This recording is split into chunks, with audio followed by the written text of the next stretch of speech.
Fala pessoal, hoje aqui mais um vídeo do canal. Quem fala com vocês é o Cadu e hoje eu vou apresentar esse material aqui para vocês, que é Demolidor Especial número 2 da editora Abril.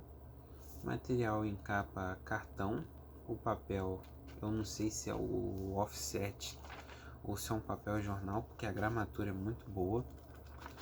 Essa edição, gente, vai basicamente compilar toda a queda de Murdoch. E é uma edição muito boa. Eu me surpreendi porque eu fui num bazar aqui perto. Eu fiz basicamente 4 aquisições nesse bazar, que foi a morte do Superman, o Homem de Aço da Eagle Moss, o Arqueiro Verde Caçadores e essa edição aqui do Demolidor. E quando eu fui olhar essa edição, eu pensei, pô, tá num bom o papel tá muito bom e tá em ótimo estado. A única coisa que não tem aqui, obviamente, é aquela curadoria de separar os capítulos com as capas. Aqui a editora Abril não teve esse esmero, né, de colocar as capas certinho pra gente saber em qual capítulo tá. Porque, querendo ou não, a queda de Murdoch foi publicada dentro da mensal do personagem, não foi uma minissérie. É uma coisa muito engraçada, porque se a gente parar para analisar, muitos dos grandes clássicos da Marvel e da DC mesmo, em sua grande maioria, foram publicados em minisséries à parte de títulos mensais. Por exemplo, Arma X, do Wolverine, O Homem Sem Medo, do próprio Demolidor, Elektra Vive. Na DC eu citei o Caçadores, porque antes do Mike Grell abrir sua fase no Arqueiro Verde, ele fez o Caçadores, tem Cavaleiro das Trevas e por aí vai. Mas Demolidor, a queda de Murdoch é um caso à parte. Agora, falando dessa história, cara, é a melhor história do personagem. O Frank Miller, ele basicamente ele é considerado o pai do Demolidor e não é à toa. Apesar do Stan Lee ter criado e outros autores antes do próprio Frank Miller terem desenvolvido o personagem, foi o Frank Miller que apresentou o que o personagem é hoje, querendo ou não. Toda essa narrativa religiosa, um clima noir pesado e ao mesmo tempo a rivalidade com o Rei do Crime, são coisas que vieram da mente dele. E é muito legal. Agora, falando dessa história em específico, o que acontece aqui? Alguém do passado do Matt Murdock acaba revelando a identidade secreta dele para um bandido, e desse bandido vai chegar aos ouvidos do Rei do Crime. O Rei do Crime, para testar essa identidade, ele vai aos poucos destruindo a vida do Matt Murdock, e ele vai vendo a queda desse cidadão, desse grande advogado. E eu acho essa narrativa em si, esse começo, você sente de certa forma uma claustrofobia lendo isso. Por quê? Porque o Frank Miller, aos poucos, ele vai esmagando, compactando a vida desse personagem. E você sente a dor dele, você sente todas as perdas que ele vai tendo ali. Ele perde a licença de advogar, ele perde a casa, ele vai perdendo tudo. Você vai acompanhando ali a vida dele indo de ladeira abaixo. E outra coisa que eu acho muito interessante é toda a narrativa que o Frank Miller cria, destruindo a sanidade do Matt Murdock. Isso é algo surreal. Você se sente quebrado ali, você sente pena dele.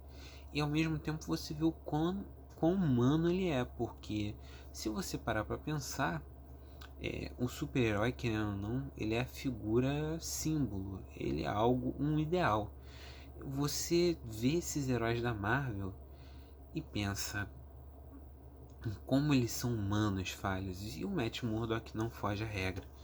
O Frank Miller, ele traz isso pra gente ver o quão forte é a queda desse personagem, é a queda desse símbolo, e ao mesmo tempo você vê também o como a saída do Demolidor do palco também vai gerando problemas para outros personagens.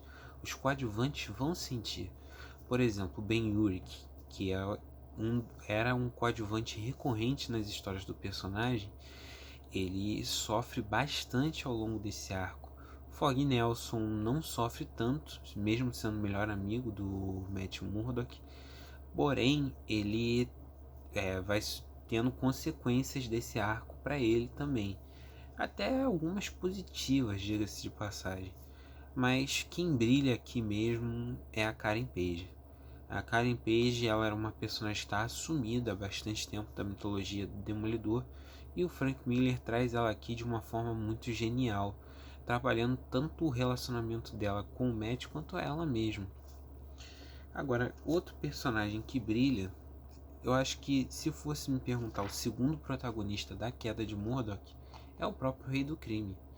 Aqui o Rei do Crime, ele brilha como um vilão de um jeito que é sensacional. Eu acho que uma das melhores coisas que o Frank Miller fez foi pegar esse personagem emprestado da galeria do Homem-Aranha e introduzir ele na galeria do Demolidor de uma forma como se parecesse que ele sempre pertencesse aqui. Você não olha hoje em dia o Demolidor e pensa no Rei do Crime como um vilão só do Homem-Aranha. Não, você pensa o Rei do Crime vilão do Demolidor, que também é vilão do Homem-Aranha. A arte do David Mazzucchelli aqui, ela tá muito boa. A impressão da editora Abril tá muito boa para isso aqui. Eu tinha minha edição do Marvel Essenciais, sim. O papel offset não, é o couché. A arte fica melhor? Fica mais brilhosa. Mas isso aqui não deixa muito a desejar não, gente, na minha opinião. Apesar das páginas envelhecidas. Olha a arte do David Mazzucchelli aqui. E é uma história no ar. E é isso. Eu vou ser sincero para vocês que dos quadrinhos, o que me interessa mesmo são histórias no ar. Eu acho elas muito boas. A fluidez do traço do Mazzucchelli aqui é muito boa também. Muita gente reclama do final desse arco, porque aqui a gente tem a introdução de outro vilão do Demolidor que o Frank Miller criou, que foi o Bazooka, que parece que foi uma forma de botar essa história como uma história canônica no universo Marvel. Eu não acho isso. Eu acho que tudo se resolveu muito bem. Eu não acho que o Frank Miller ele pegou e tipo assim, num devaneio vou ter que introduzir essa história, ou o editorial obrigou ele. Não, ficou tudo orgânico aqui. Outra coisa que eu vou elogiar essa edição é que apesar da Panini, da Marvel Essenciais, ter bons textos, essa aqui também tem. Você tem textos introdutórios aqui muito bons, e às vezes no meio do encadernadinho, desse formatinho aqui, a Abril colocou uns textos informando como esse arco foi produzido, um pouco da informação também do trabalho do Mazzucchelli anterior a esse, que foi junto do Dennis O'Neil. Então você tem uma ediçãozinha aqui muito boa. Se você achar essa edição num estado bom, em um sebo, e você não tiver a Queda de Murdock na sua coleção, vai sem medo nisso aqui. Isso aqui é muito bom, eu gostei bastante. Vou manter ela na minha coleção até o tempo que ela durar.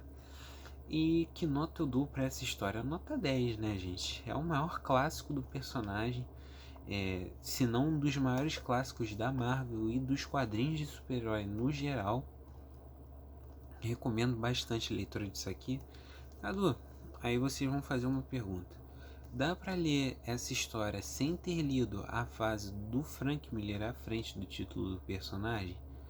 Eu vou ser bem sincero com vocês, dá. Mas uma coisa que eu acho muito legal se vocês conseguirem ler a fase do Frank Miller e a do Dennis O'Neil também à frente do título do personagem, vocês vão se dar muito bem, porque vai ter uma carga muito maior para chegar nessa história. Essa história é como se, ao mesmo tempo que ela é uma história isolada, é como se ela fosse um grande clímax, a explosão de algo que já vinha sendo construído há bastante tempo também.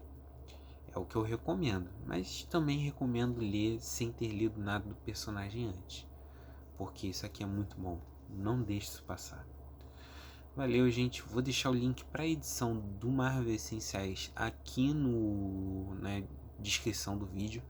Só que a edição do Marvel Essenciais está R$ 100,90 e está sob encomenda na Amazon.